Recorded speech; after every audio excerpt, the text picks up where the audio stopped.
पुँजीगत खर्चको लागि अहिले विनियोजन भएको जुन क्वान्टम छ त्यसलाई बढाउने सवालमा चाहिँ अब हामीले क्रेडिबल, अलि bankable, ready to kick of भन्छौँ हामी, त्यस्ता प्रोजेक्टहरू चाहिँ हामीले पहिचान गर्ने, त्यसको विस्तृत अध्ययन गर्ने, त्यसको पूर्व तयारी गर्ने र बोरोइङ फाइनेन्समा पनि हामी जानुपर्ने हुन्छ। अहिले चाहिँ पुँजीगत खर्चको लागि विनियोजन चाहिँ कम हो भन्ने मलाई लाग्दैन। त्यो खर्च गर्नु पर्ने हुन्छ। त्यो खर्च र विनियोजनको बिचको ग्यापलाई हामीले कसरी चाहिँ नलिफाई गर्ने, कसरी न्यारो डाउन गर्ने भन्नेमै केन्द्रित हुनुपर्छ। केही आयोजनाहरू त 20 वर्ष अगाडिदेखि चाहिँ पहिचानै भएर बसेका छन्। इभन तिनको चाहिँ अध्ययन भएको थियो भने त्यो अध्यावधिक नभएको अवस्था या पहिचान मात्र भएको र अध्ययन नभएको पनि त आयोजनाहरू छन्।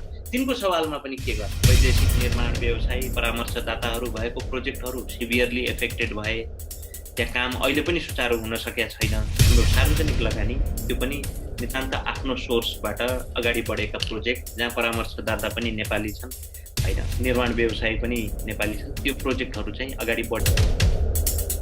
नमस्कार, विकास बसमा यहाँलाई स्वागत छ। विगतमा हामी धेरै जसो विषयवस्तुहरू व्यापार व्यवसायको बारेमा कुरा गर्थ्यौँ। आज हामी अलिक फरक प्रसङ्गमा कुरा गर्छौँ, योजनाको विषयमा। र आज हामीसँग हुनुहुन्छ योजना आयोगका सदस्य सुशील भट्ट।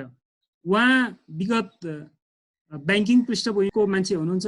उहाँ क्लिन इनर्जीमा पनि लामो समय काम गर्नुभयो, क्लिन इनर्जीको क्षेत्रमा। त्यसपछि उहाँ चाहिँ नेपाल व्यवस्थापन सङ्घको अध्यक्ष भएर पनि लामो समय काम गर्नुभएको छ र पछिल्लो 2 वर्षभन्दा बढी अवधि चाहिँ उहाँ योजना आयोगमा हुनुहुन्छ। स्वागत छ सुशील सर यहाँलाई। धन्यवाद। सुरुमा चाहिँ अलिकति चर्चा गरौँ। अब जस्तो हामी विकासका आयोजनाहरू अगाडि बढोस् भन्ने चाहना राख्छौँ होइन, स्थानीय तहदेखि केन्द्रसम्म पूर्वाधार निर्माणका काममा राज्यले लगानी बढाइदियोस् भन्ने सबैको चाहना छ। तर बजेटलाई हेर्दाखेरि हामी जतिसुकै अग्रगामी कुरा गरे पनि बजेटमै हेर्ने हो भने यस चालु आर्थिक वर्षको भन्दा आगामी आर्थिक वर्षको लागि प्रस्तावित बजेटमा चाहिँ विकास निर्माणको खर्च, विकास बजेट चाहिँ घटेको छ। यसलाई कसरी लिने? सर्वप्रथम त हामीले राष्ट्रिय लक्ष्य उद्देश्य प्राप्ति गर्नका लागि चाहिँ अब रणनीति र कार्यनीति अनुरूप चाहिँ आयोजनाहरू र कार्यक्रमहरूको पहिचान, त्यसको विस्तृत अध्ययन, त्यसको पूर्व तयारीको लेखाजोखा पश्चात चाहिँ तिनलाई कार्यान्वयन योग्य बनाएर हामीले कार्यान्वयनमा जानुपर्ने हुन्छ र त्यसको लागि कार्यान्वयन कार्ययोजना बनाएको हुन्छौँ।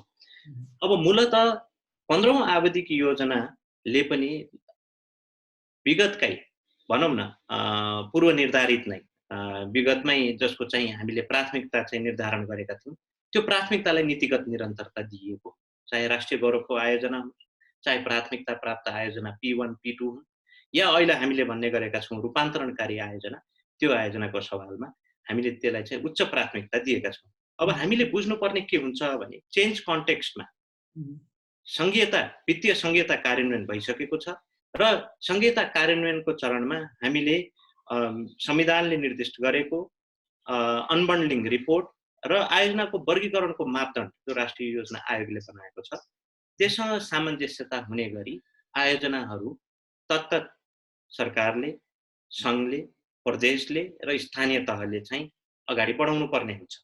अब सङ्घको दायित्व बढी चाहिँ चालु खर्च, त्यो पनि भनौँ न अब अरू वित्तीय दायित्वहरू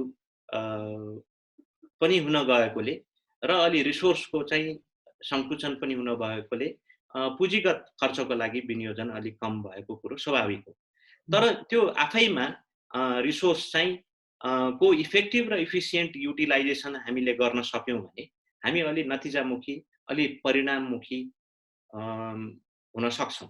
त्यसैले विगतका ती चालु आयोजनाहरू जो अधुरा छन् तिनलाई पूर्व निर्धारित जो समय, लागत र क्वालिटीमा सम्पन्न गर्नुपर्ने अहिलेको प्राथमिकता हो। त्यसैले सिर्जित दायित्वलाई फरफारक गर्ने सवालमा सङ्घीय सरकारले ती विकास खर्च शीर्षक या म भन्छु ती आयोजनाहरूमा उचित विनियोजन गरिएको छ। बजेटको कुरा गरौँ न। हामी आजभन्दा करिब 2 दशक अगाडिको बजेटलाई हेर्ने हो भने त्यहाँ चाहिँ चालु खर्च भन्दा पुँजीगत खर्चको शीर्षकमा चाहिँ बजेटको अङ्क ठुलो हुन्थ्यो। अब अहिले चाहिँ चालु खर्च भन्दा यो पुँजीगत खर्चको अङ्क चाहिँ 1/3 मा सीमित हुन थालिसक्यो। यस्तो अवस्थामा विकासका आयोजनाहरू कसरी अगाडि बढिरहेका छन्? विकास निर्माणमा कति काम भइरहेको छ? हैन, सर्वप्रथम त त्यो चालु खर्चको लागि भइरहेको विनियोजन चाहिँ पुँजीगतको अनुपातमा बढी छ भन्ने कुरोसँग हामी सबै सर्वविदित नै छौँ। त्यो समस्या भनेको अब हाम्रो चाहिँ कर्मचारीको पनि भरण पोषण लगायत अरू लायबिलिटिजहरूलाई पनि हामीले कभर गर्नुपर्ने, त्यस्तै सामाजिक सुरक्षाको कभरका कुराहरू छन्। तर पुँजीगत खर्चको लागि अहिले विनियोजन भएको जुन क्वान्टम छ त्यसलाई बढाउने सवालमा चाहिँ अब हामीले क्रेडिबल, अलि bankable, ready to kick of भन्छौँ हामी, त्यस्ता प्रोजेक्टहरू चाहिँ हामीले पहिचान गर्ने, त्यसको विस्तृत अध्ययन गर्ने, त्यसको पूर्व तयारी गर्ने र बोरोइङ फाइनेन्समा पनि हामी जानुपर्ने हुन्छ। जस्तो उदाहरणको लागि वैदेशिक सहायतामा कार्यान्वयन आयोजनाहरूको चाहिँ प्रोग्रेसलाई चाहिँ हामीले अलि ट्र्याकिङ गरिरहेका छौँ र के देखेका छौँ भने कमिटमेन्ट त भएको छ, तर युटिलाइजेसन चाहिँ एक्सपेक्ट गरे अनुरूप चाहिँ त्यो शीर्षकमा भइरहेको छैन। त्यसैले त्यहाँ समस्या के छ भन्ने सवालमा राष्ट्रिय योजना आयोगले सूक्ष्म रूपले ती वृहत आयोजनाहरू जो अगाडि बढेका छन् त्यो हेर्दैछौँ। त्यसैले भोलिका दिनमा पुँजीगत खर्चको लागि रिसोर्सको अलोकेसन चाहिँ बढाउने सवालमा हामीले चाहिँ अलि बढी क्रेडिबल भएर फाइनान्सरहरू सँग अप्रोच गर्नुपर्ने हुन्छ। जस्तो अब सामान्यतया के भइरहेको छ भन्दाखेरि पोलिटिसियनहरू भोटको लागि काम गरिरहेका हुन्छन्। उनीहरूलाई चाहिँ सोसियल सेक्युरिटी अथवा सामाजिक सुरक्षा शीर्षकमा चाहिँ खर्च अथवा बजेट बढायो भने भोट आउँछ भन्ने कुराहरू होलान्, अथवा कर्मचारीको तलब भत्ता बढाइदियो भनेदेखि भोट ब्याङ्क बढ्छ भन्ने उनीहरूलाई होला। त्यस्तै अब चाहिँ के भन्छ कर्मचारीको सङ्ख्या बढाउँदाखेरि पनि उनीहरूलाई एक किसिमको पोलिटिकल बेनिफिटको कुराहरू गर्लान्। तर तपाईँहरू जस्तो योजनाको क्षेत्रमा काम गरेको, व्यवस्थापनको विषयमा काम गर्ने मान्छेहरूले त यो कुराको त खरो विरोध गरेर होइन, यो चाहिँ पुँजीगत खर्चको हिस्सा चाहिँ वृद्धि गर्नुपर्छ भनेर तपाईँहरूले खरो स्ट्यान्ड किन लिन सक्नु भएको छैन? एक किसिमले भन्यो भने बजेटको एक लेभलको मोटामोटी फर्मेसन, त्यसको ड्राफ्टदेखि लिएर फर्मेसनमा योजना आयोग नै संलग्न हुन्छ। योजना आयोगले पुँजीगत खर्च बढाउने मामिलामा किन रोल खेल्न सक्यो? होइन, सुन्नुहोस्, एउटा त पुँजीगत खर्च बढाउने सवालमा हामीले के हेरौँ भने विगतको चाहिँ विनियोजनको अनुपातमा, भनौँ न बजेट मार्फत भएको विनियोजनको अनुपातमा खर्च र विनियोजनको बीचको ग्याप हेर्नुहुन्छ भने त्यो ठुलो छ। त्यसैले हामीले अब्जर्प्सन क्यापेसिटी, कार्यान्वयन कुशलता चाहिँ कार्यान्वयन इकाइको चाहिँ बढाउँदै लानुपर्ने हुन्छ। अहिले बजेटको रिसोर्सको कफर बढाएर खर्च हुने होइन र त्यसले धेरै रिजल्ट दिने होइन। अहिले भएको विनियोजनको अनुपातमा पनि हामीले चाहिँ हाम्रो अलोकेसन इफिसियन्सी, विनियोजन दक्षता, कार्यान्वयन कुशलता के रह्यो त, ओभरअल हाम्रो चाहिँ डेलिभरी एफिसियन्सी के रह्यो त हैन, यो पाटो चाहिँ हामीले हेर्नु जरुरी छ। त्यो क्यापेसिटी जसरी बढ्दै जान्छ, जसरी ती आयोजनाहरू मैले अघि भने लक्ष्य उद्देश्यसँग तादात्म्यता हुने गरी, भनौँ न डेभलपमेन्ट अब्जेक्टिभसँगको स्ट्र्याटेजिक फिटनेस हुने गरी चाहिँ आयोजनाहरू पहिचान हुन्छन्, त्यसको अध्ययन हुन्छ, त्यसको लेखाजोखा, त्यसको सम्भाव्यता अध्ययन पनि त्यो गरिसकेर हामीले आयोजनालाई अगाडि बढाउने परिपाटी चाहिँ लाई अनुसरण गर्यौं भने चाहिँ रिसोर्स म्यानेजमेन्ट, स्रोत व्यवस्थापनमा हामीलाई सहज हुन्छ। तर अहिले चाहिँ पुँजीगत खर्चको लागि विनियोजन चाहिँ कम हो भन्ने मलाई लाग्दैन। त्यो खर्च गर्नु पर्ने हुन्छ। त्यो खर्च र विनियोजनको बीचको ग्यापलाई हामीले कसरी चाहिँ नलिफाई गर्ने, कसरी न्यारो डाउन गर्ने भन्नेमै केन्द्रित हुनुपर्छ भन्ने लाग्छ। जस्तो एउटा बजेटको ट्रेन्डलाई हेर्ने हो भने 60-62 देखि यता आएर हेर्ने हो भने रेभिन्यू चाहिँ अथवा सरकारको राजस्व चाहिँ लक्ष्यभन्दा बढी उठिरहेको तर खर्च गर्न नसकिरहेको अवस्था देखिन्छ। र विगतलाई चाहिँ हामीले के दोष दियौँ भने कहिले चाहिँ राजनीतिक द्वन्द्वलाई दियौँ, कहिले सङ्क्रमणलाई दियौँ, कहिले चाहिँ वैधानिक व्यवस्थाहरूमा अस्थिरता भएको कुराहरू दियौँ, संविधान नभएको कुरा गरौँ, कहिले भूकम्पको कुरा गरौँ, कहिले अस्थिर सरकारको कुरा गरौँ। आजको दिनमा पनि विनियोजित बजेट अथवा स्रोत भएर पनि कार्यान्वयन गर्न नसक्ने अवस्था किन आइरहेको छ? अब यसमा त मूलतः हेर्नु समस्याहरू त धेरै छन् जोसँग हामी सबै चाहिँ वाकिफ पनि छौँ। तर ती समस्याहरू पहिचान गरौँ। ती समस्याको चाहिँ प्राथमिकरण गर्ने हो भने उदाहरणको लागि हामीसँग कार्यान्वयन योग्य आयोजना कति छन् भनेर हेर्नुपर्ने हुन्छ। कहिलेकाहीँ चाहिँ कार्यान्वयन योग्य आयोजना पनि निर्धारित समयमा र क्वालिटीमा त सम्पन्न होला, तर निर्धारित समयमा हुँदैन। त्यो नहुनुको पछाडि तपाईँको भूकम्पको जस्तो कारण या अनफोर्सिन अहिले कोभिड जस्तो कारण या अरू न्युट्रल इभेन्ट्सहरू या बोर्डर मा चाहिँ भनौँ न सामानको आवागमनमा ढिलाइ लगायत कारणले चाहिँ आयोजना सफर गर्न सक्छ।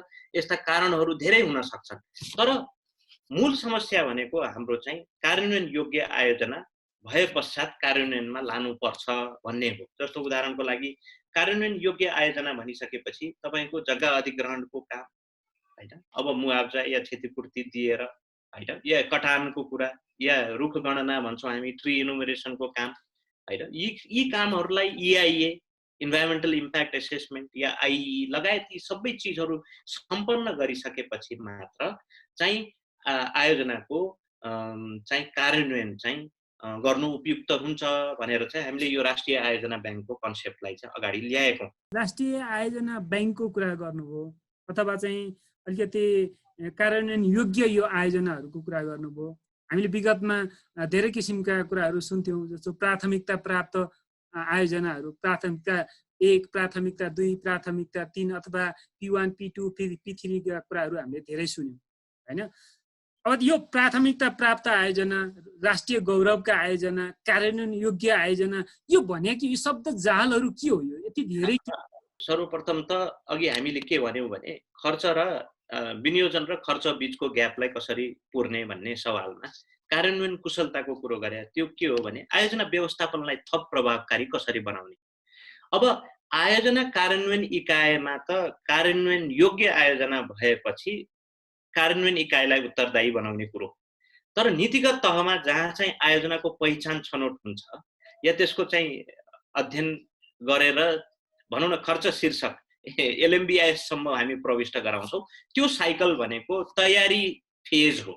आयोजनाको तयारी भएका आयोजनालाई कार्यान्वयनमा लगाउँ भने त्यहाँ आयोजना व्यवस्थापन कुरो गर्छौँ भने समग्र रूपमा अब हामीले बुझ्नुपर्ने के भने प्रोजेक्टको लाइफ साइकल, आयोजना चक्र व्यवस्थापनलाई चाहिँ कसरी प्रभावकारी बनाउने भन्ने सवालमा नीतिगत तह चाहिँ अब अकाउन्टेबल हुनु पर्यो।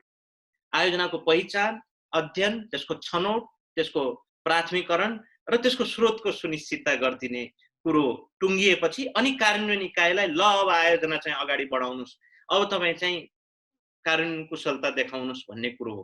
त्यसैले मूलतः तथ्यपरक र मापदण्डमा आधारित चाहिँ आयोजनाको पहिचान तथा मूल्याङ्कन प्रक्रिया र प्राथमिकरण गर्ने प्रणालीको विकास चाहिँ र अभ्यास चाहिँ अब चाहिँ गराउनु पर्ने चाहिँ दायित्व चाहिँ राष्ट्रिय योजना आयोगको, अर्थ मन्त्रालयको, तत्त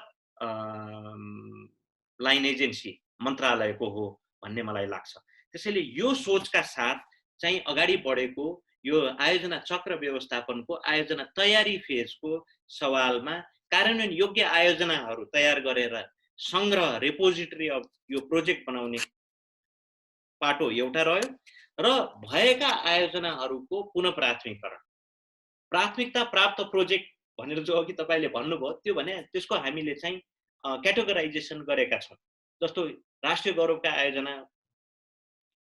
P1 प्रोजेक्ट, P2 प्रोजेक्ट या अहिले रूपान्तरणकारी आयोजना गेम चेन्जर प्रोजेक्ट भनेर भनेका छौँ भने ती प्रोजेक्ट्सहरूलाई अब हामीले चाहिँ सङ्घको दायित्वमा पर्ने ती प्रोजेक्ट्सहरूलाई चाहिँ हामीले अब चाहिँ त्यसको रिसेड्युल पनि गर्नुपर्ने होला। एउटा टाइमलाइन बनाएर कट अफ गरेर चाहिँ हामीले रिसोर्सको चाहिँ उचित विनियोजन गरेर अनि अनुगमनलाई चाहिँ नतिजासँग आबद्ध गरी चाहिँ प्रभावकारिता त्यहाँ पनि ल्याउनु पर्नेछ र रिजल्ट उन्मुख चाहिँ हुनुपर्ने छ। नतिजामुखी, परिणाममुखी कार्यान्वयन ढाँचा भन्छौँ हामी। रिजल्ट बेस्ड चाहिँ प्रोजेक्ट र प्रोग्रामको इम्प्लिमेन्टेसन अप्रोच अनुरूप चाहिँ हामी अगाडि जानको लागि हामीलाई विकास व्यवस्थापनको चाहिँ औजार चाहिएको थियो। यो औजारको रूपमा चाहिँ स्थापित भएको हो। त्यसैले नयाँ आयोजनाको प्राथमिकरण र चालु आयोजनाको पुनः प्राथमिकरणको विधि बनिसकेको अवस्था हो र यसमा आधारित चाहिँ हामीले national project bank management information system भन्छौँ, राष्ट्रिय आयोजना ब्याङ्क व्यवस्थापन सूचना प्रणाली पनि डेभलप गरिसकेका छौँ र यसको कानुन भनौँ न अब नीतिगत र कानुनी व्यवस्था पनि टुङ्गिसकेको अवस्था हो र अब हामीले यसैमा चाहिँ यसलाई नै स्ट्राटेजिक डिपार्चर भनेका छौँ। अब जस्तो ब्याङ्कको बारेमा फेरि एकछिनपछि कुरा गरौँला। मैले फेरि पनि सरलाई एउटा रिपिट टाइपको क्वेसन गर्न चाहे। तपाईहरुले एउटा चाहिँ जस्तो रूपान्तरणकारी योजना अथवा गेम चेन्जर प्लानको कुरा एउटा गरिरहनु भएको छ। अर्को राष्ट्रिय गौरवको आयोजना भनेर हामी भनिरहेका छौँ। अर्को प्राथमिकता 1 अथवा P1 प्रोजेक्ट भनिरहेका छौँ। झट्ट हेर्दा त हामी जे भने पनि यी एकदमै फर्स्ट प्रायोरिटीका आयोजना भन्ने कुरा नै बुझ्छौँ। तर तपाईहरुले किन यो धेरै शब्द जालहरू प्रयोग गर्नुहुन्छ भन्ने मेरो क्वेसन। अब यसमा के हुन्छ भने अब नेसनल प्राइड प्रोजेक्ट भनेपछि त्यसले एउटा प्राइड होल्ड गर्छ। हेर्नुस्, तिनीहरू बिग पुश प्रोजेक्ट छन् जसले चाहिँ समग्र रूपमा जीडीपीमा टेन्जिबल इम्प्याक्ट दिन्छन्। अब P1 प्रोजेक्ट भनिसकेपछि एउटा बाटोकै कुरा गर्नुहुन्छ भने पूर्वदेखि पश्चिमसम्म एउटा लोकेसनदेखि अर्को लोकेसनसम्म जाँदा धेरै सेक्सनहरू हुन सक्छन्। उदाहरणको लागि राष्ट्रिय सडक सञ्जालको कुरो गरौँ, त्यसमा कोर रोड नेटवर्क हुन सक्छ, रणनीतिक सडक हुन सक्छन्। तर रणनीतिक सडकलाई चाहिँ सँग परिपूरक र समन्वयात्मक तवरले त सहायक लोकमार्ग पनि बनाउनु पर्ला, कृषि सडक पनि चाहिएला। भनेपछि त्यस्ता आयोजनाहरूको चाहिँ प्राथमिकता के हुने त? उदाहरणको लागि संघीय कार्यक्षेत्रमै पर्ने आयोजनाहरू जो चाहिँ त्यो सञ्जालको त्यो ट्रान्सपोर्टेसन सिस्टम या रोड सिस्टम, नेसनल रोड सिस्टमको चाहिँ त्यसले के प्रायोरिटी होल्ड गर्छ भन्ने सवालमा नेसनल प्राइड प्रोजेक्ट भनिसकेपछि तपाईले देख्नु भएको छ। मैले उदाहरण मात्र दिएको भौतिक पूर्वाधार यातायात मन्त्रालय मातहतका आयोजनाको सवालमा राष्ट्रिय गौरवको आयोजना भनिसकेपछि जस्तो अब मध्य पहाडी लोकमार्ग, अब रूपान्तरणकारी आयोजना भन्ने हो भने पूर्व पश्चिम चाहिँ हाइवे जसलाई चाहिँ एसियन क्लास 1 स्ट्यान्डर्डमा चाहिँ हामीले स्तरोन्नति गर्छौँ भनेका छौँ। त्यो त विगतमा राष्ट्रिय गौरवकोमा त थिएन, तर त्यसलाई रूपान्तरणकारी आयोजनामा ल्यायौँ। अब त्यो किन गेम चेन्जर हो भनेपछि पूर्वदेखि पश्चिम चाहिँ को गए जो चाहिँ टोटल सडक सञ्जालको आर्टरी हो, ब्याकबोन हो, त्यो आयोजनालाई चाहिँ रूपान्तरणकारी किन नभन्ने? त्यो तपाईको त्यो त भोलि इन्टरनेसनल हाइवेको रूपमा अपरेसनलाइज हुने बाटोलाई हामीले रूपान्तरणकारी यसले गेम चेन्ज गर्छ भन्नु त पर्ला। त्यसले पूर्वदेखि पश्चिमसम्मको चाहिँ इन्टरनेसनल चाहिँ अन्तर्राष्ट्रिय अन्तराबद्धता कायम गर्यौं र बृहत किसिमको चाहिँ बोर्डर तपाईको जस्तो चाहिँ रक्सोलमा छ, भनौँ न यो यता वीरगञ्जमा भएको नाका जस्तो बृहत प्रकृतिको नाका चाहिँ तपाईको काकडवित्तामा पनि हुने, भोलि चाहिँ गड्डा चौकीमा पनि त्यही नजिक महाकालीमा पुल बनाउँदैछौँ, खटीमा भनेको त्यहाँको इन्डस्ट्रियल जोन रुद्रपुरसँगको अन्तराबद्धता कायम गर्छौँ भने त यो हाइवेमा त तपाईले ठुलो मुभमेन्ट गुड्सको र पिपलको मुभमेन्ट देख्नुहुन्छ हेर्नुहोस् हैन। त्यसैले तर अब P1 प्रोजेक्ट भनिसकेपछि तपाईको कुनै फिडर रोड स्ट्यान्डर्डको प्रोजेक्ट पनि हुन सक्छ या राष्ट्रिय सडक सञ्जालकै पनि एउटा चाहिँ सेकेन्डरी नेटवर्क हुन सक्छ। त प्राइमरी नेटवर्क, सेकेन्डरी नेटवर्क भनिसकेपछि त्यसले होल्ड गर्ने प्राथमिकता र त्यसको क्याटेगराइजेसनमा पनि यो चाहिँ खालको नोमेनक्लेचर चाहिँ सेट गर्नु जरुरी हुन्छ हेर्नुस्। त्यसैले रूपान्तरणकारी आयोजना, राष्ट्रिय गौरवको आयोजना भनेको यो बृहत प्रकृतिको रणनीतिक महत्त्व राख्ने आयोजनाहरू हुन्। अरु पनि आफ्नो रणनीतिक महत्त्व होला तर नेशनल डोमेनमा नहोला। त्यो एउटा जिल्लाको लागि रणनीतिक महत्त्व राख्न सक्छ त्यसले या प्रदेशको लागि राख्न सक्छ, तर समग्रमा राष्ट्रको लागि चाहिँ एउटा महत्त्व राख्ने आयोजनालाई चाहिँ हामीले राष्ट्रिय गौरवको आयोजना, तत्पश्चात अब गेम चेन्जरको पनि भन्यो। भोलि रूपान्तरणकारी आयोजनालाई पनि हामीले चाहिँ अहिले त पहिचान नगर्यौं, तर त्यसको विस्तृत अध्ययन, सम्भाव्यता अध्ययन गरिसके र त्यसको लेखाजोखा गरेपछि त हैन यिनलाई पनि चाहिँ राष्ट्रिय गौरवको आयोजनामा चाहिँ क्वालिफाई गर्दै लानु पर्ला भन्ने खालको सोच पनि भोलि आउन सक्छ। वर्गीकरण चाहिन्छ भन्छु म, तर वर्गीकरण चाहिन्छ तर लेखाजोखाको परिपाटीको चाहिँ थालनी चाहिँ हुनु जरुरी छ। यो सवालमा हामीले चाहिँ मापदण्डलाई रिभ्यू गर्दै अगाडि बढ्नुपर्ने हुन्छ। बजेट वक्तव्यमा पनि हेर्नु होला, यी कुराहरू रिफर गरिएका छन्। जस्तो अब योजना आयोगले आबादिक योजनाहरू बनाउन थालेको पनि मलाई लाग्छ 6 दशक भन्दा बढी भइसक्यो हैन। अब योजना आयोगले आफैले बनाएका योजनाहरू त स्वाभाविक रूपमा कार्यान्वयन योग्य आयोजनाहरू नै हुन्छन् होला नि। किन अहिले तपाईले यो कार्यान्वयन योग्य योजनाहरूलाई चाहिँ यो राष्ट्रिय परियोजना बैंकभित्र लैजाने भनेर भनेको। योजना आयोगले बनाउने योजना भने त अलमोस्ट सबै योग्य नै हुन्छन् हैन र? किन अहिले यो कार्यान्वयन योग्य र अयोग्य भन्ने कुरा आयो? होइन, यस्तो छ, सुन्नुहोस् न, मैले के भन्नुपर्छ भने म्याक्रो इकोनोमिक प्लान राष्ट्रिय योजना आयोगले बनाउँछ।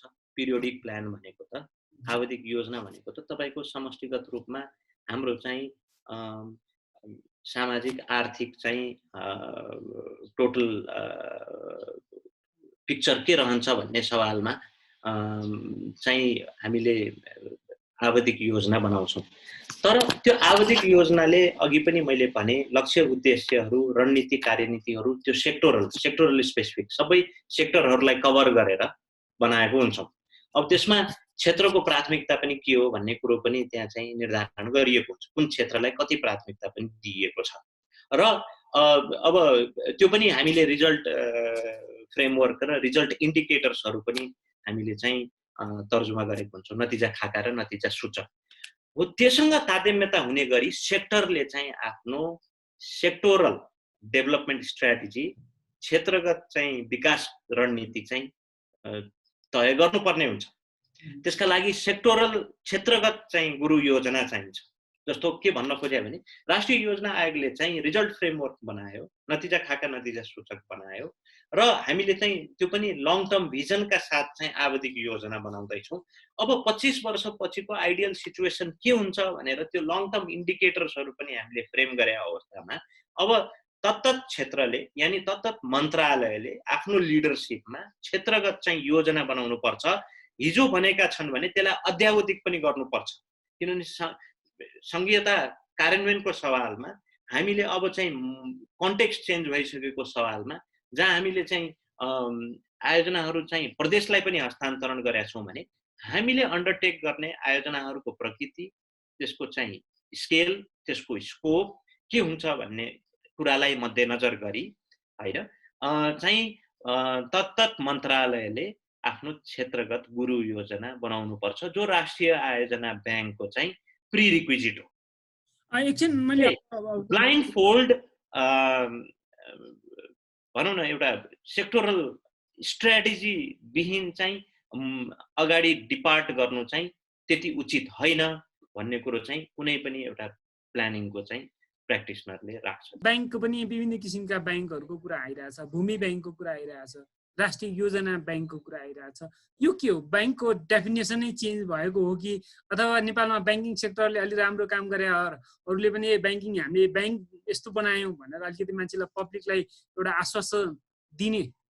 आश्वस्त पार्ने किसिमको काम हो कि यो राष्ट्रिय परियोजना ब्याङ्क भने के हो? यसले काम कसरी गर्छ?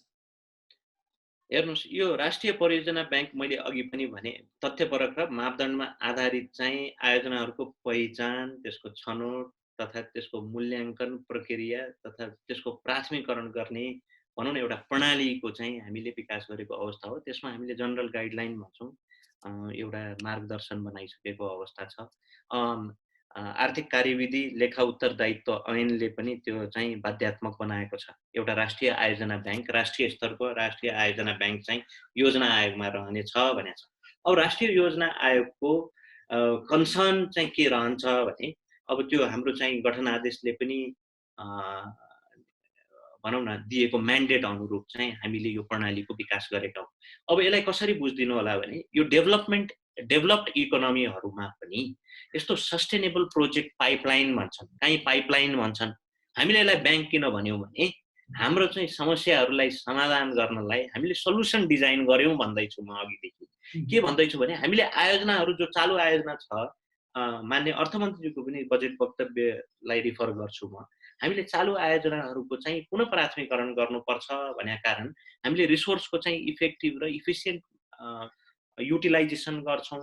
हामी चाहिँ रिजल्ट उन्मुख हुनको लागि चाहिँ एउटा भनौँ न रिजल्ट बेस्ड अप्रोचमा चाहिँ हामी प्रोजेक्ट र प्रोग्रामलाई ढालेर लान्छौँ। सेड्युललाई रिसेड्युलिङ गर्नु पर्ला, विगतको निर्धारित सेड्युललाई आयोजनालाई सम्पन्न गर्छौँ भन्ने हिसाबले एउटा सबै सिङ्गल सोर्स अफ ट्रुथको रूपमा पनि एउटा चाहिँ अनुगमन मूल्याङ्कन जो चाहिँ राष्ट्रिय योजना आयोगको अर्को परिभाषित काम हो, त्यसलाई प्रभावकारी गर्नलाई पनि आयोजनाहरूलाई हामीले ल्याएर एउटा चाहिँ डालोमा राख्नुपर्ने अवस्था भएको हुनाले अब घर भरि चाहिँ त्यो भनौँ न तपाईँको बचतकर्ताको पैसा लगेर एउटा डालोमा राख्दा त्यसलाई ब्याङ्क भन्यौँ भने सरकारको चाहिँ कार्यक्षेत्रमा भएका भनौँ न सङ्घीय कार्यक्षेत्रमा भएका सबै आयोजनालाई चाहिँ एउटा ठाउँमा डालोमा राख्छौँ भने त्यसलाई ब्याङ्क भन्दा उपयुक्त हुन्छ भन्यौँ। अब ब्याङ्क भने त अब तपाईँको यो एउटा डालो हो, हेर्नुहोस् सबै अलपत्र पनि आएर बस्छ, अधुरा पनि आएर बस्छन्, रुग्न पनि आएर बस्छन्, अब सब्सटेन्सियल प्रोग्रेस भएका आयोजना पनि आएर बस्छन्। त्यो किनभने हामीले पोर्टफोलियो म्यानेजमेन्टको कन्सेप्ट अनुरूप हामी अगाडि बढेको हुनाले अब पोर्टफोलियो म्यानेजमेन्टको कन्सेप्ट तपाईँले ब्याङ्कमा देख्नुहुन्छ। त्यसैले अब त्यही अवधारणा अनुरूप पनि हामी अगाडि बढ्नुपर्ने भयो भने यसलाई पनि ब्याङ्क भनेका हौँ। त्यसैले यसलाई चाहिँ यो एउटा मेयर चाहिँ ब्याङ्कको सञ्चालन कसरी हुन्छ? एउटा योजना आयोगको एउटा शाखाको रूपमा यसले काम गर्ने हो अथवा यसको युनिटी नै फरक हुने, यसको संरचना नै फरक हुने, यसका नियम कानुनै फरक हुने, के हो? होइन, यसको के छ भने आर्थिक कार्यविधि लेखा उत्तरदायित्व ऐनले चाहिँ के निर्दिष्ट गरेको छ भने यो राष्ट्रिय आयोजना ब्याङ्क राष्ट्रिय योजना आयोगमा रहेको हुनेछ भनिएको छ। तर यसका युजरहरू चाहिँ तत्त लाइन एजेन्सीको योजना तथा मूल्याङ्कन महाशाखा नै जिम्मेवार हुन्छन् र तिनले आफ्नो मातहतका आयोजना उहाँहरूले नै पहिचान गरेर अनि त्यो सबै चरणहरू पार गर्ने सवालमा एज इज वेयर इज बेसिसमा रियल टाइम बेसिसमा त्यो विवरणहरू चाहिँ हाम्रो चाहिँ एमआइएस जसलाई अघि मैले राष्ट्रिय आयोजना ब्याङ्क व्यवस्थापन सूचना प्रणालीमा प्रविष्ट गराउनुहुन्छ। तर यहाँ नीतिगत तहमा हामी बसेका छौँ आफ्नो सेक्टरको सवालमा ती आयोजनाहरूको चाहिँ रिभ्यू गर्ने काम भनेको मतलब मापदण्ड अनुरूप चाहिँ ती छनौट भएनन् होइन, एउटा काम चाहिँ मन्त्रालय तहमै हुन्छ, पहिचान गर्ने काम पनि उहाँहरूले नै गर्नुहुन्छ होइन, त्यसको पुनः प्राथमिकरण र प्राथमिकरण पनि उहाँहरूले नै गर्नुहुन्छ।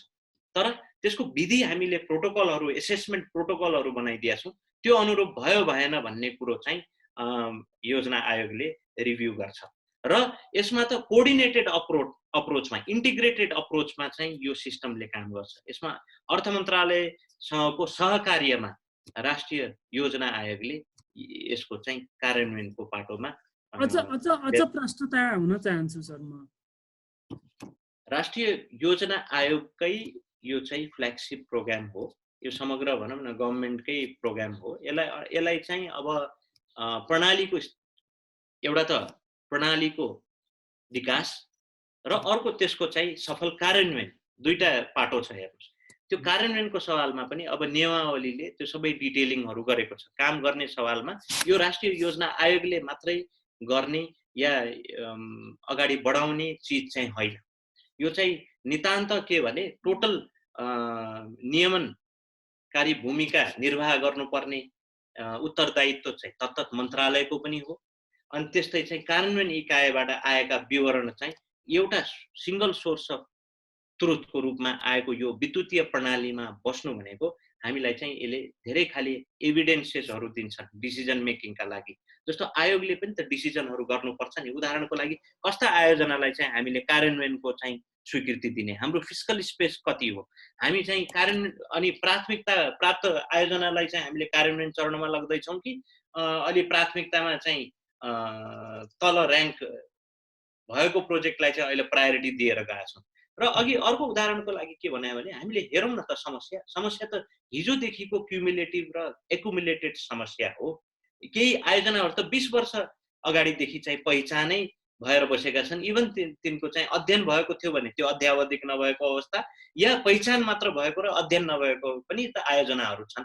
तिनको सवालमा पनि के गर्ने? त त्यसैले मैले अघि के भने पोर्टफोलियो म्यानेजमेन्टको पनि एउटा कन्सेप्ट र हामीसँग भएको चाहिँ ओभरअल चाहिँ लाइबिलिटी म्यानेजमेन्टको अर्को कन्सर्न अनि रिजल्ट म्यानेजमेन्टको अर्को कन्सर्न, रिसोर्स म्यानेजमेन्टको अर्को कन्सर्न र इफेक्टिभ मोनिटरिङ इभ्यालुएसन गर्नलाई पनि राष्ट्रिय योजना आयोगलाई त एभिडेन्स त चाहिएन।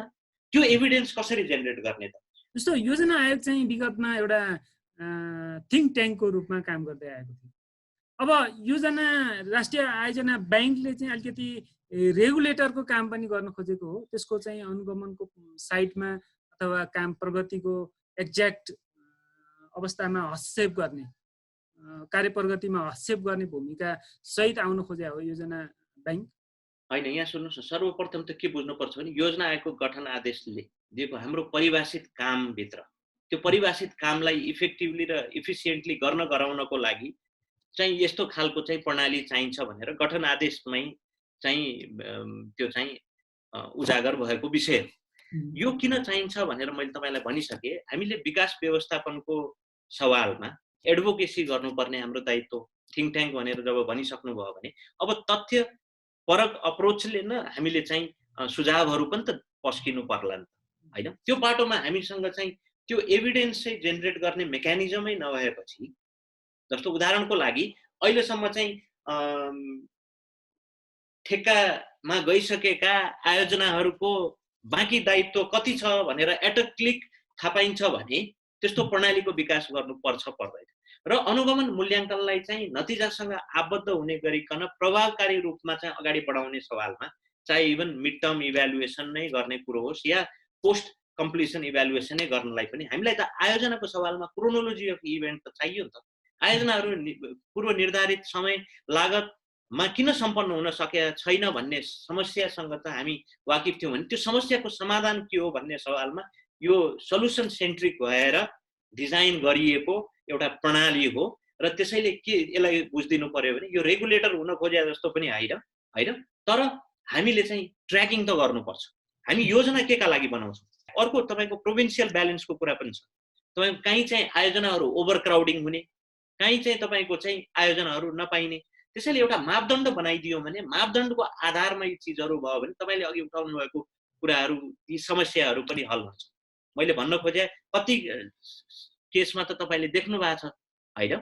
अलि तदर्थवाद पनि हाबी भएको अवस्था छ। त्यसले के समस्या निम्ति आएको छ भन्ने कुरो पनि हामी सबैले बुझेका छौँ। अहिले प्रदेश पनि त्यो चिजसँग चाहिँ अलि सजग भएर हिँड्नुपर्ने छ, किनभने हामीले आयोजनाको सङ्ख्या बढाउँदैमा हामी चाहिँ आफ्नो लक्ष्य प्राप्त गर्दैनौँ। ठिक छ सर। जस्तो आयोजना छनौट अथवा विकासको कुरा गर्दाखेरि अहिले चाहिँ स्थानीय तहले पनि आफ्नो साइडबाट केही काम गर्न प्रयास गरिरहेको छ। प्रदेश सरकार र सङ्घीय सरकारले पनि आफ्नो ढङ्गले काम गर्न प्रयास गरिरहेका छन्। इभन एउटा स्थानीय तह नै हुन्छ, महानगरपालिकाले मेट्रो रेल आफै बनाउँछु भनेर तम्सिएको पनि हामी देख्छौँ, होइन? भनेदेखि यो योजनाहरूको डुप्लिकेसनमा अथवा योजनाको अग्राधिकारमा यो अधिकार क्षेत्रको विषयमा पनि अलिकति विवाद भएको जस्तो देखिन्छ। यसमा चाहिँ योजना आयोगले कसरी काम गरिरहेछ अथवा योजना राष्ट्रिय योजना ब्याङ्कले चाहिँ आयोजना ब्याङ्कले चाहिँ कसरी यसलाई चाहिँ समन्वय गरिरहेछ? यो राम्रो प्रश्न गर्नुभयो। यो एउटा दोहोरोपना पनि को सवालमा हामीले यो डुप्लिकेसनहरूलाई पनि अभोइड गर्ने सवालमा फेरि हामीलाई यस्तै सिङ्गल सोर्स अफ ट्रुथ, हामीलाई एउटा यस्तो प्रणालीको आवश्यकता थियो। त्यहाँ अब यी आयोजनाहरू के हुन्छ भने उदाहरणको लागि तपाईँले अहिले चाहिँ मध्यकालीन खर्च संरचना या वार्षिक विकास कार्यक्रम हेर्नुभयो भने विकास कार्यक्रमको खर्च शीर्षक 324 वटा हो। त्यो 324 भित्र पनि त्यो कुनै शीर्षक भित्र त 600 वटा आयोजनाहरू चाहिँ बोकेर बसेको हुन सक्छ। त्यसैले त्यो चिजलाई ट्र्याक गर्नु पर्यो। त्यसको एउटा त कोड भनेको LMBIS खर्च शीर्षक हो। त्यस्तै आयोजना ब्याङ्कमा त्यो बस्छ भने त्यो आयोजनाको युनिक कोड चाहिँ हामीले चाहिँ तोकेर राख्छौँ र त्यति मात्र राख्दैनौँ, त्यहाँ चाहिँ त्यो आयोजनाको लोकेसनल डिटेल्स, त्यसको ल्याटिट्युड, लङ्गिट्युड या त्यसको XY कोअर्डिनेट भन्छौँ, त्यो पनि राख्छौँ। त्यो भयो भने तपाईँले स्ट्यान्ड अलोन जो प्रोजेक्टहरू हुन्छन्, उदाहरणको लागि भवन प्रोजेक्ट, खानेपानी प्रोजेक्ट, यो त एउटै लोकेसनमा हुन्छ, त्यसलाई चाहिँ हामीले पिन पोइन्ट गर्न सक्छौँ। त्यस्तै सडकको सवालमा हामीले ट्र्याकै चाहिँ बुझेर बस्न सक्छौँ। त्यो हाम्रो चाहिँ बृहत चाहिँ सडक सञ्जाल कसरी गइरहेको छ भन्ने सवालमा हामीले अहिले त अध्यावधिक पनि गर्नु छ। अघि मैले भने क्षेत्रगत गुरु योजनामा आधारित चाहिँ योजनाबद्ध विकासको चाहिँ परिपाटीलाई हामीले कन्टिन्युटी दिनुपर्छ। अलि एडोकिजम चाहिँ हुनु भएन भन्ने हो। त्यसैले दोहोरोपनामा पनि यसले सघाउ पुर्याउँछ। र जहाँसम्म अधिकार क्षेत्रको कुरो छ, हेर्नुहोस्, अब यो त अलि सैद्धान्तिकै कुरो र नीतिगतै कुरो गर्ने हो भने पनि हामीले चाहिँ मैले अघि भने संविधानले नै चाहिँ निर्दिष्ट गरेको साझा र एकल अधिकारको सवालमा इन्टरडिपेन्डेन्स त तिनटै तहको सरकारको एक आपसमा रहन्छ। तर समन्वयन चाहिँ कहाँ चाहिन्छ भने अब सङ्घीयताको ब्युटी पनि त्यही हो हेर्नुहोस् होइन, फेडरलिजमको लिभरेज पनि त्यही हो। सङ्घले बृहत प्रकृतिको रणनीतिक महत्त्व राख्ने आयोजनाहरू अगाडि बढाउने हो। यसको सवालमा योजना आयोगको डिप कन्सर्न छ। हामीले अनबन्डलिङ रिपोर्ट भन्यौँ। अनबन्डलिङ रिपोर्ट पश्चात चाहिँ राष्ट्रिय योजना आयोगले आयोजनाको वर्गीकरणको मापदण्ड बनाइदिएका छन्। तर त्यो मापदण्डलाई अरू इनरिच गर्नुपर्ने छ। त्यो काम चाहिँ यही आयोजना ब्याङ्कको जब क्षेत्रगत चाहिँ हामी मार्गदर्शन बनाउँछौँ, जस्तो सडकको मार्गदर्शन बनाउँदाखेरि अब भौतिक पूर्वाधार यातायात यानि सङ्घीय मन्त्रालयले हेर्नुपर्ने चाहिँ नेसनल हाइवेहरू होइन मात्र हो र त्यसको स्ट्यान्डर्ड यो हुन्छ। प्रदेशले हेर्ने चाहिँ सहायक लोकमार्गहरू या प्रदेश केन्द्रदेखि जिल्ला केन्द्र जोड्ने सडकहरू भनौँला। त्यस्तै स्थानीयको पनि आफ्नो ज्युरिस्डिक्सन के हो, कार्यक्षेत्र के हो, त्यो कार्यक्षेत्र अनुरूप चाहिँ आयोजनाको चाहिँ प्रारूप चाहिँ अनुरूप चाहिँ आयोजनाहरू चाहिँ अगाडि बढाउनु पर्ने हुन्छ। अहिले समस्या के भयो भने केही आयोजनाहरू सङ्घले प्रदेशलाई हस्तान्तरण गर्यो, तर त्यहाँ रिसोर्सको पनि अभाव छ होइन। सुरुका दिनमा क्यापेसिटीको पनि अभाव थियो, तर अहिले प्रदेश चाहिँ राम्रैसँग अगाडि बढेको अवस्था छ। बजेटको आधारमा कति बजेटदेखिका योजनाहरू राष्ट्रिय परियोजना ब्याङ्कभित्र जान्छन्? राम्रो प्रश्न गर्नुभयो। अहिले यसको चाहिँ हामीले बजेटलाई नै हामीले चाहिँ अहिले यो वार्षिक भनौँ न बजेट तर्जुमा गर्दाको अवस्थामा मार्गदर्शन जो बजेट तर्जुमा वार्षिक बजेट तथा वार्षिक विकास कार्यक्रम तर्जुमा मार्गदर्शनमा चाहिँ उल्लेख गरेको चाहिँ 50 करोड थियो होइन।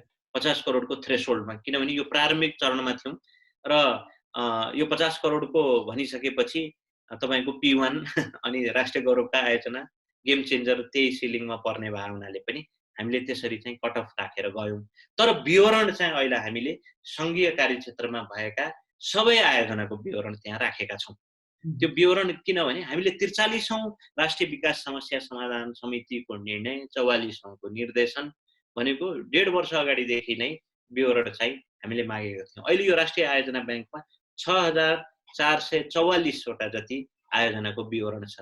तर ती साना पनि छन्, ती मझौला पनि छन्, त्यहाँ बृहत किसिमका 50 करोड भन्दा माथिका आयोजना पनि छन्। तर मैले अघि के भने जस्तो कोभिड-19 को असर चाहिँ अब देशको समग्र अर्थतन्त्रमा परेको छ, इन्टरनेसनली पनि परेको छ। यो सन्दर्भमा आयोजनाहरू कार्यान्वयनमा कति डिले भइरहेका छन् अथवा कति ढिलाइ भइरहेछन् अथवा स्मुथली गइरहेछन्, के छ स्थिति? हामीले लकडाउनको लगभग 45 दिन बितिसकेपछि यस्तै जुममा सबै राष्ट्रिय गौरवका आयोजनाको आयोजना प्रमुखज्यूहरूसँग कुरो गरेका थियौँ हैन। कति ठाउँमा जहाँ वैदेशिक भनौँ न लगानी र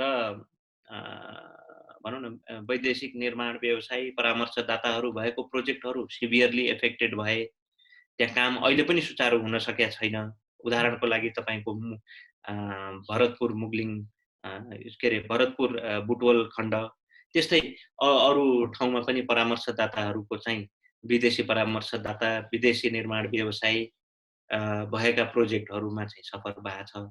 तर जहाँसम्म चाहिँ गभर्नमेन्ट फन्डेड प्रोजेक्ट, यो जो हाम्रो सार्वजनिक लगानी, त्यो पनि नितान्त आफ्नो सोर्सबाट अगाडि बढेका प्रोजेक्ट जहाँ परामर्शदाता पनि नेपाली छन् हैन, निर्माण व्यवसाय पनि नेपाली छन्, त्यो प्रोजेक्टहरू चाहिँ अगाडि बढेको पाइयो।